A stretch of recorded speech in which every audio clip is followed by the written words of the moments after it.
Hello friends, কেমন আছো তোমরা সবাই? আশা করছি সবাই বিন্দাস আছো। ডিসেম্বর মাসের শেষের দিক মানে ক্রিসমাস টাইম, আর কলকাতা থেকে ক্রিসমাস টাইমে পার্ক স্ট্রিটে যাব না, সেটা কি হয়? তার উপর আমাদের অফিস পার্ক স্ট্রিটের অনেক কাছে, তাই অফিসের পরে আমি আর কুসুম বেরিয়ে হাঁটতে হাঁটতে চলে এলাম পার্ক স্ট্রিটে। আর এসে দেখি অসাধারণ একটা দৃশ্য।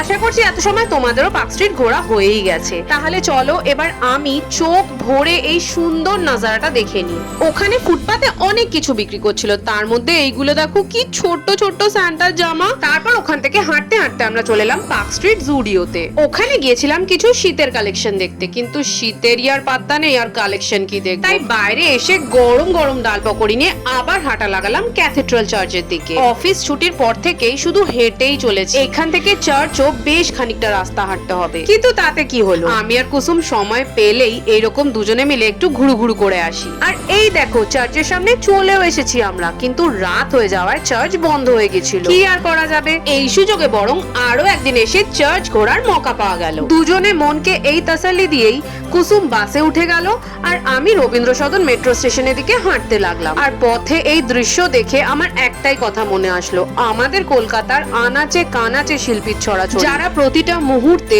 নিজেদের সৃষ্টির মাধ্যমে নিজেকে আর আমাদের সকলকে এন্টারটেইন করে চলেছে। এনারা সবাই যেন একদিন এনাদের লক্ষ্যে পৌঁছাক। এই ক্রিসমাসে স্যান্টার কাছে এই উইশ করেই আজ তো মে চলি। Good night.